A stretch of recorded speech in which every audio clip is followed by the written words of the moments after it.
শরীফ তার বড় বউ গৌরী আর ছোট বউ চাঁদনিকে নিয়ে বসবাস করে। তাদের দুই সতীনের ছিল অনেক মিল। গৌরী আর চাঁদনিকে দেখে সকলে মনে করত দুই বোন। এমনই একদিন ওনার কপালটা অনেক খারাপ, তাই না গো দিদি? হঠাৎ এমন কথা বলছিস কেন রে ছোট? তোমার সন্তান হচ্ছে না, এই জন্য উনি আমাকে বিয়ে করলেন, কিন্তু দেখো আজ 2 বছর হয়ে গেল, আল্লাহ আমাকেও একটা সন্তান দিল না। অত চিন্তা করিস না ছোট, দেখবি একদিন আমাদের কোল আলো করে আমাদের সন্তান এই পৃথিবীতে আসবে, দেখিস। মা, আমাকে একটু সাহায্য করো। আমার যে বাড়িতে কেউ নেই যে আমাকে খেতে দেবে। এই ছোট, দেখ তো আমার শাড়ির আঁচলে টাকা আছে, ওনাকে দিয়ে তো। চাঁদনি টাকাটা নিয়ে ভিক্ষুককে দেয়। আল্লাহ তোমাদের মনের ইচ্ছা পূরণ করুক মা। আচ্ছা মা, এটা কি তোমার বোন নাকি? বোনের থেকেও উপরের কিছু, আমরা দুজনই এই বাড়ির বউ। যাক, সারা জীবন আল্লাহ তোমাদের দুটিকে এমনই রাখুক। আমি তাহলে এখন আসি।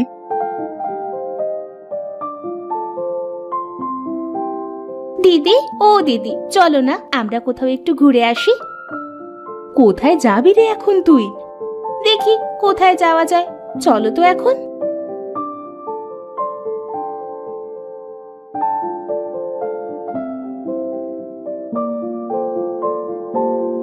গৌরী আর চাঁদনি হাঁটতে হাঁটতে একটা বট গাছের কাছে এসে দাঁড়ায়।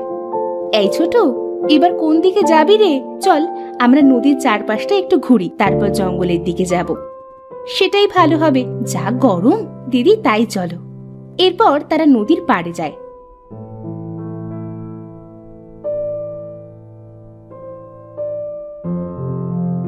সেখানে কিছু সময় ঘুরে জঙ্গলের দিকে যায়। আজ অনেক ঘুরলাম রে ছোট, তাই না? ঠিক বলেছ দিদি তুমি, আজ তো উনি বাড়িতে নেই, সেজন্য ইচ্ছে মতো ঘুরতে পারছি। এটা অবশ্য তুই ঠিকই বলেছিস। ছোট, দেখ দেখ কি সুন্দর জাম পেকেছে গাছে, খুব খেতে ইচ্ছে করছে, কিন্তু পেড়ে দিবে কে? আমি আছি না দিদি, আমি এক্ষুনি তোমার জাম পেড়ে দিচ্ছি।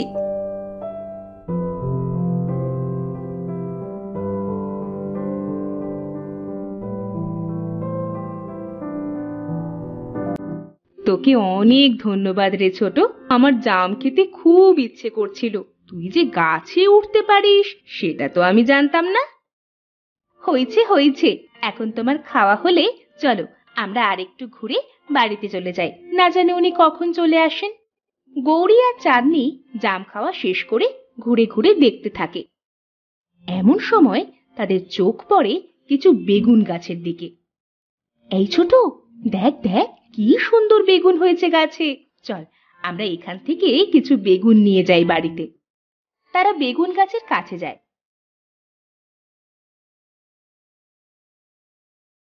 তারা বেগুন তোলা শেষ হয়ে যখন ফিরে আসতে যায়, তখন চকচকে নুনের দলা দেখতে পায়।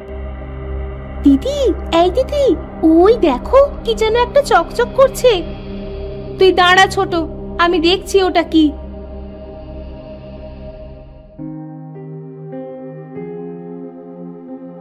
এটা দেখে তো নুনের দলা মনে হচ্ছে, কি জানি কি।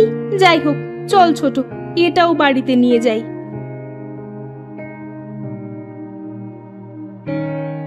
তারা নুনের দলা আর বেগুন নিয়ে বাড়িতে চলে আসে। দিদি, আজ তাহলে আমরা এই বেগুন রান্না করি। সেটাই ভালো হবে খন, টাটকা বেগুন রান্নার স্বাদই আলাদা। তারা দুই বউ মিলে একসাথে রান্না করে। রান্না করতে করতে ভুল করে বেগুনের ভিতর সেই নুনের দলাটা পড়ে যায়। এটা তুই কি করলি রে ছোট? ওই দলাটা তুই তরকারির ভেতর ফেলে দিলি? আমি ইচ্ছে করে ফেলিনি দিদি। মন খারাপ করিস না, যা হয়েছে থাক, ওদের তো আর ময়লা ছিল না। গৌরী তরকারি থেকে নুনের দলাটা উঠিয়ে রাখে। এরপর রাতে তারা তিনজন একসাথে খাবার খেতে বসে। আজ তরকারিটা কে রান্না করেছে? যা খেতে হয়েছে না, এর আগে আমি এমন স্বাদের কোনো কিছুই খাইনি। দিদি রান্না করেছে। দিদি, সত্যি তরকারিটা অনেক সুন্দর হয়েছে। দেখো কি সুন্দর সুবাস বের হচ্ছে। তরকারিটা এত সুন্দর টেস্ট কিভাবে হলো এটা আমিও বুঝতে পারছি না। যতই খাচ্ছি না কেন মনে হচ্ছে আরো খাই।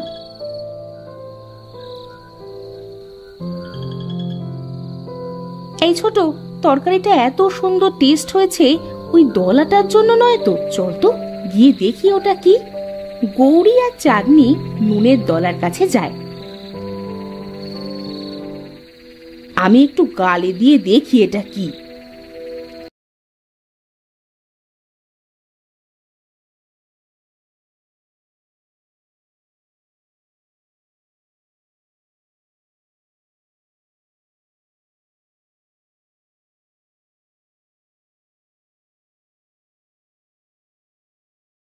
ছোট, অনেক রাত হয়ে গেছে, এখন ঘুমাবি চল।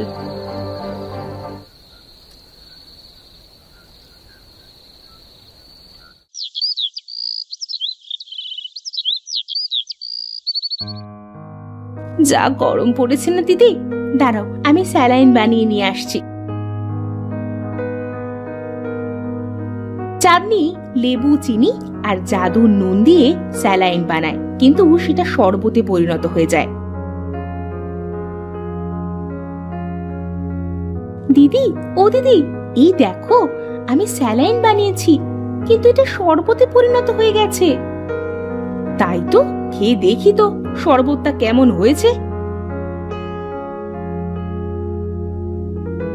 ওয়াও, কি সুন্দর এই শরবতটা খেতে, যেন শরীরের সব ক্লান্তি দূর হয়ে গেছে। তাই তো দেখছি গো। কি হয়েছে বৌরা? এই নাও শরবত, এটা খাও। শরবত খেয়ে আর কি করব বলো তোমরা? বড় বউকে বিয়ে করলাম 5 বছর হলো, একটি সন্তান হলো না। এরপর তোমাকে বিয়ে করলাম, তবুও কোনো সন্তান হলো না। মন খারাপ করো না, দেখবে ঠিক আমাদের সন্তান হবে।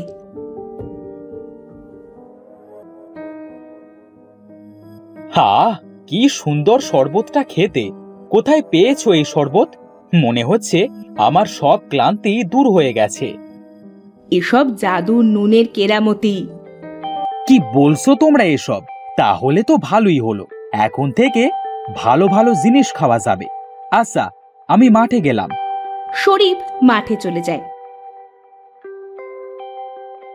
এভাবে কিছুদিন কেটে যায়। হঠাৎ একদিন জাদুর নুন হাতে নিয়ে বলে, আমার খুব মধু খেতে ইচ্ছে করছে, এখন যদি একটু মধু পেতাম তাহলে ইচ্ছা মতো খেতে পারতাম। সাথে সাথে গৌরীর সামনে মধু চলে আসে। আরে, আমার সামনে মধু কোথা থেকে আসলো? তার মানে জাদুর নুনের কাছে কিছু চাইলেও সেটা সাথে সাথে পাওয়া যায়। ছোট, এই ছোট, এই দেখ কি হলো। কি হয়েছে গো দিদি, ডাকছো কেন? ওমা, এত মধু কোথা থেকে আসলো? আমার খুব মধু খেতে ইচ্ছে করছিল, সেটা বলতেই দেখি সামনে মধু হাজির। তার মানে জাদুর নুন কোনো কিছুতে দিলে সেটা খেতে সুন্দর করে, তাই নয়, জাদুর নুনের কাছে কিছু চাইলেও সেটা পাওয়া যায়। তাই তো মনে হচ্ছে। জাদুর নুন, আমাকে অনেকগুলো সোনার মোহর, হীরের মোহর দে দেখি। সাথে সাথে তাদের সামনে অনেকগুলো সোনার মোহর, হীরের মোহর হাজির হয়। দেখেছো দিদি, দেখেছো কতগুলো সোনার আর হীরের মোহর? এগুলো বিক্রি করে আমরা অনেক ধনী হয়ে যাব। এগুলো দিয়ে কি হবে রে ছোট? একটা সন্তানের মুখই তো এখনো দেখতে পারলাম না। এটা তুমি ঠিকই বলেছো দিদি, আমাদের দুজনের একজনও ওনাকে বাবা হওয়ার সুখ দিতে পারলাম না। এমন সময় সেখানে একটা ডাইনি বুড়ি এসে হাজির হয়। এই, তোরা এই জাদুর নুন কোথায় পেলি রে? কে? আপনি এখানে কিভাবে এলেন? আমি এক ডাইনি বুড়ি, তোরা ভয় পাস না আমাকে দেখে। আমি জাদুর নুনের জন্য এসেছি, ওটা আমার। কিন্তু এটা তো আমরা দুজন জঙ্গলে কুড়িয়ে পেয়েছি, তাহলে জাদুর নুন আপনার হয় কিভাবে? আমি যখন আকাশে উড়ছিলাম তখন জাদুর নুন পড়ে গিয়েছে, অনেক খুঁজে অবশেষে আজ পেলাম। তোরা আমাকে আমার জাদুর নুন ফিরিয়ে দে। তোরা যা চাইবি আমি তোদের তাই দিব। সত্যি বলছেন ডাইনি বুড়ি? আমাদের এমন কিছুই চাই না, আমাদের শুধু সন্তান চাই। আমার সন্তান হয়নি, এজন্য আমার স্বামীর দ্বিতীয় বিয়ে করে, কিন্তু তারও সন্তান হয়নি। তোরা দুই বউ অনেক ভালো, তোদের নিশ্চয়ই সন্তান হবে।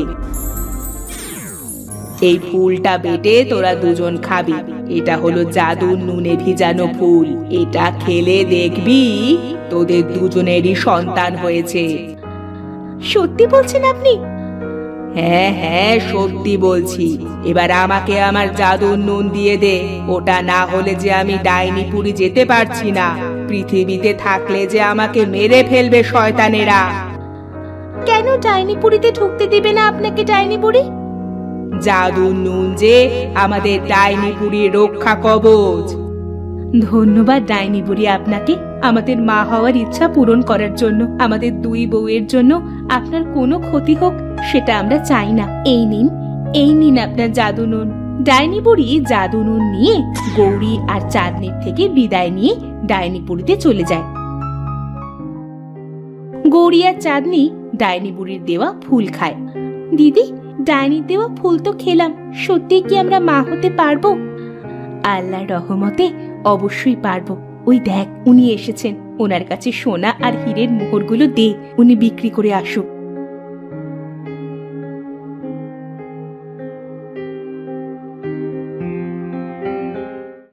সোনা আর হীরের মোহরগুলো বিক্রি করে তারা অনেক ধনী হয়ে যায়। কিছুদিনের ভিতর গৌরী আর চাঁদনি মা হয়। গৌরীর সুন্দর একটা ছেলে হয় আর চাঁদনির মেয়ে। শরীফ তার দুই বউ আর দুই ছেলে মেয়েকে নিয়ে সুখে শান্তিতে বসবাস করে।